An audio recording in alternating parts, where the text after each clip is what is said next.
Hello, welcome back to Fazbear Frights, the final book.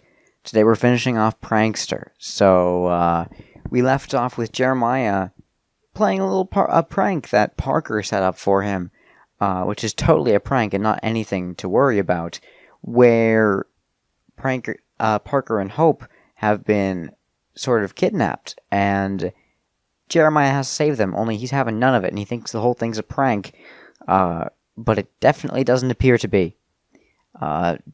Because he just found a little jar of what appeared to be paper clips, only these are actually small translucent ovals, white tipped on the top and flecked with red on the bottom. Oh boy. Fingernails. They're fingernails, and not fingernail clippings, but whole fingernails that had been removed, somehow.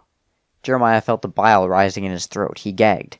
He took a deep breath and told himself to calm down. These couldn't be real fingernails. They were props. Extremely realistic props, the kind you'd see in a horror movie with a decent budget, but props nonetheless. He supposed it wasn't so outrageous that Parker could get his hands on such things. You could buy anything off the internet these days. But where was the next clue? There was nothing else unusual on the table. With a shaky hand, he picked up the jar of fingernails. He upended it, scattering the nails across the table. A small folded piece of paper fell out of the bottom of the jar. He didn't like touching it since it had been in the jar with all those fingernails, but he knew it was the next clue, and he wasn't going to chicken out now. He wouldn't give Parker the satisfaction. He unfolded the slip of paper and read, "You nailed this challenge." Jeremiah could almost hear Parker's annoying he. He kept reading. "Your next clue contains even more frights. To get there, you just need to follow the lights." Jeremiah stepped out into the hall. A string of tiny lights was stretched from the doorway to the copy room down the hall. And he didn't see that before? He followed them, which was certainly easier than deciphering another cryptic clue. Maybe he was getting close to the end of the game. It hadn't been fun, or it was way too disturbing for that, but, well, it had at least been interesting. He'd definitely come out of the experience with a story to tell, at least. "Time is a-wasting, Jeremiah," the voice in the loudspeaker announced. "Only 10 minutes left. Better get to your friends soon, or they'll all be to pieces." The laughter sounded like a distorted version of Parker's he. "You really put some work into this, Parker, I'll give you that," Jeremiah said. The light stopped at a doorway to a conference room that hadn't been used since the company's downsizing. He turned the knob and walked in.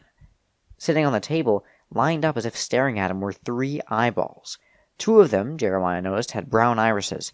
The third one was blue. Seeing intact eyeballs separated from their owners gave Jeremiah a think of how delicate the eye was, soft and squishable like a peeled grape. He felt a wave of nausea, a sensation that was now becoming real. Those eyes, they had to be real. Even an excellent special effects artist couldn't make something this convincing. So where was Parker getting this stuff? Before we continue the audiobook, I'd like to say that this video is sponsored by my second channel, Chris Stakes. I think that it's pretty cool. I think that I've got some good stuff up there already, and there's going to be more every week. So if you're interested at all, check it out, because otherwise I'll be sad. Thanks for listening. Enjoy the rest of the video. A thought popped into Jeremiah's head that explained everything. On the 3rd floor of their building was a medical supply company. Jeremiah had never thought much about what kinds of supplies they provided.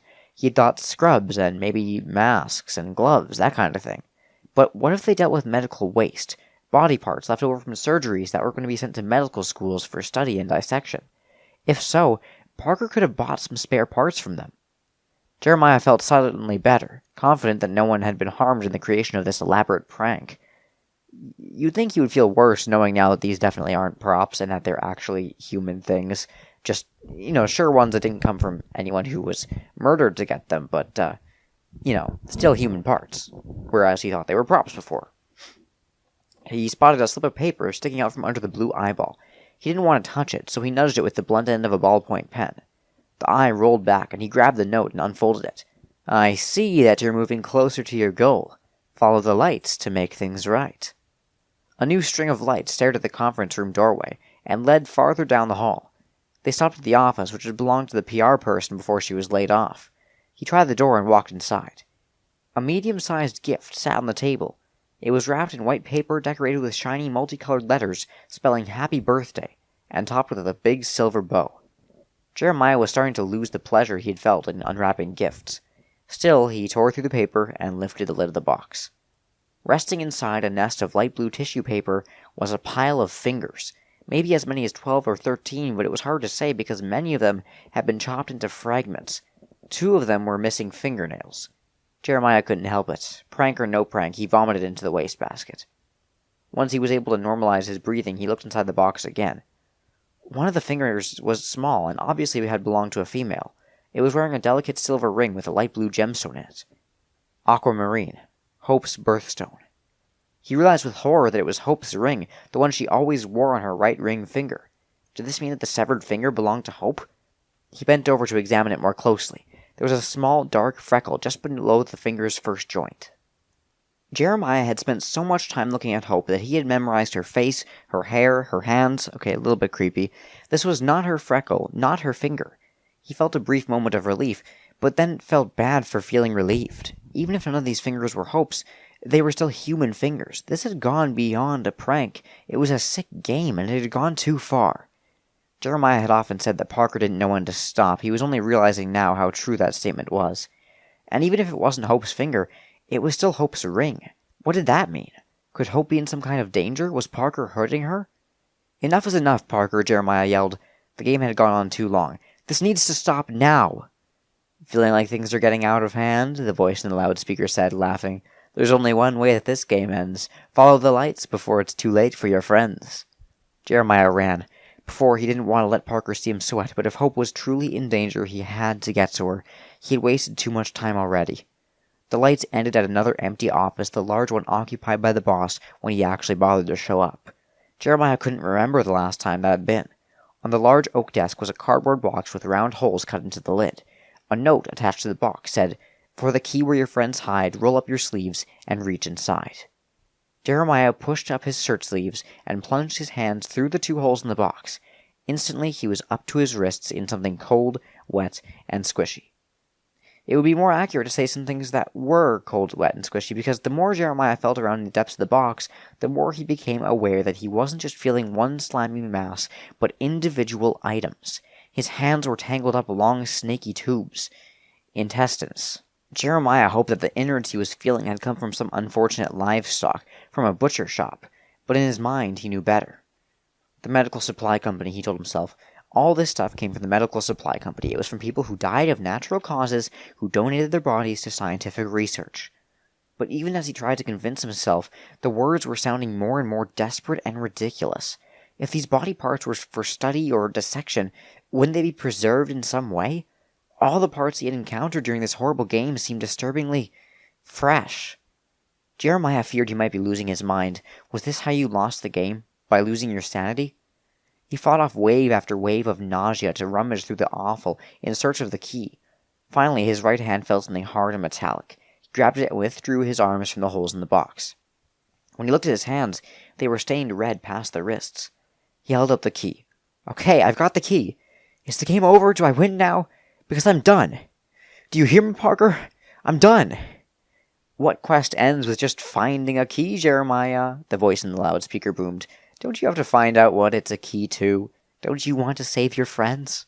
Or what's left of them? You're not my friend, Parker, Jeremiah yelled. It felt like something he should have said long ago. But Hope was his friend, and she could be in danger or in pain. If she needed saving, he could do it. He took the key and closed the office door behind him, staining the doorknob with a bloody handprint. The trail of lights continued. He followed. The next room had probably been an office at some point, but now it was crammed full of old office furniture. Sitting on an obviously broken desk chair was another box, wrapped for his birthday, this time with a candy pig bow. It was a medium-sized flat box, the kind that he always opened last at Christmas as a kid, because he knew it contained clothing, not toys or games.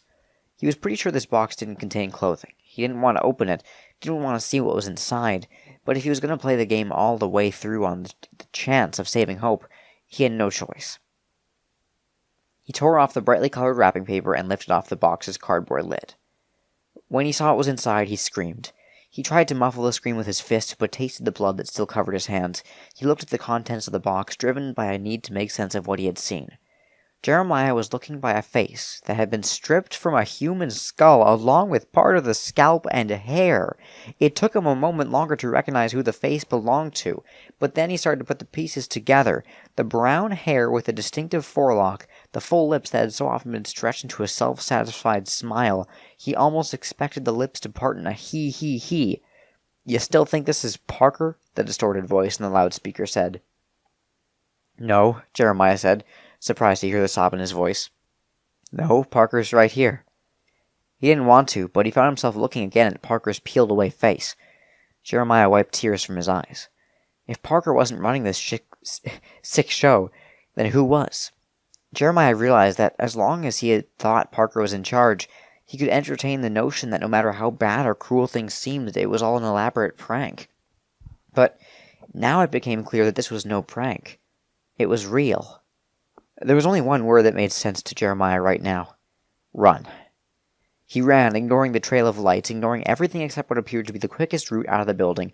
The halls took on a maze-like quality, to the left, to the right, with no seeming way of escape. He reached the elevator and pushed the button. No light came on. Clearly whatever psychopath he was dealing with had tampered with the elevator. He ran for the stairwell. He opened the door marked stairs. Jeremiah had always found the dimly lit stairwell creepy, even under much calmer circumstances. But there was no time to reflect on his feelings now. There was only time to run. As he made his way down the first flight of stairs, he noticed a red smear across the white cinder block wall. Blood. Relatively fresh blood, judging from its brightness. But whose blood was it? He couldn't slow down to think about it, or the blood that next splattered the walls could be his. Down he ran, down 15 flights of stairs, sweating, panting, his heart pounding like a snare drum. He checked the doors on the way down in hopes of being able to access the elevator from another floor. Locked. Finally, he reached the door marked 1, the door that led to the lobby and the exit. He pushed it. It didn't budge. He pushed again. It appeared to have been locked from the other side. He pounded on the door with both fists. "Help!" he yelled. "Help me! I'm trapped in here!" He hoped he could at least get a security guard's attention. But there was no one here to hear him. He pounded and yelled a few more minutes, just in case, but it was no use. He wiped tears of frustration from his eyes. Now what? There was no place to go but back up. Jeremiah was beyond winded. Going up the stairs was much more tiring than going down. He stopped on the landing of the 6th floor to catch his breath and saw something he hadn't noticed on the way down. The 6th floor door was outlined in a string of tiny lights, the same kind that had lit his way through the horrendous birthday game. He pushed on the door. It opened. Jeremiah went inside the 6th floor, an office space that had been vacant since he had taken the job with the game company. He knew going inside was probably a bad idea. No, it was definitely a bad idea, but what other choice did he have? He could go back up to his office, which was littered with viscera and ruled by a malevolent presence on the loudspeaker, or he could take his chances here. The only illumination on the 6th floor came from the strings of tiny lights hung along the ceiling. There were no computers, no office furniture, no other signs of human activity. There were only the tiny lights leading down a dark hallway. At the end of the hallway was some kind of faint glow. Almost as if he had been hypnotized to do so, Jeremiah followed the lights. He was going to see this thing through. The glow was coming from a room at the end of the hall. As he drew near, the source of the glow became obvious. An old TV, the kind he could remember from his grandmother's house, was sitting in the empty room. It was turned on, but the screen showed only the black and white pattern his mother had always referred to as snow. On the shelf below the TV was an equally ancient piece of audio-visual equipment, a VCR. Jeremiah hadn't seen one of those since his childhood. Hey, we used to have one of those. They're relics. It was kind of cool, though. The green power button on the VCR glowed in a reassuringly familiar way. On a whim, Jeremiah pressed play. The snow on the screen disappeared and was replaced with the smiling faces of Parker and Hope. "Surprise!" Hope laughed, laughing in her tinkly way. "Gotcha," Parker said. "Got you good this time. Oh, and..." He looked over at Hope. "Happy birthday," the two of them yelled. "I hope you all appreciate our efforts, Jeremiah," Hope said. "It was a lot of work putting all this together, even though it was totally worth it." "I never thought we'd get it together in time," Parker said. "Between setting up the motion sensors and the loudspeaker..." "But it couldn't have gotten better, could it?" Hope said, flashing her familiar, sweet-looking smile. Jeremiah didn't recognize the room Hope and Parker had been filmed in. It was too dark to make out much of the setting, however. He could discern what was on the table at which they stood. The kind of sharp kitchen scissors used for boning meat, a variety of knives ranging in size from a small scalpel to a huge cleaver. "It was perfect," Parker said to Hope. Then he turned to face the camera. "But now that you've had your birthday surprise, there's a good chance that Hope and I need to get to a hospital." He grinned like a game show host. "I bet we do," Hope said, laughing. The smile faded from Parker's face. "Okay, Parker," he yelled into the camera. "He's ready. Give us a knock." Knock, knock.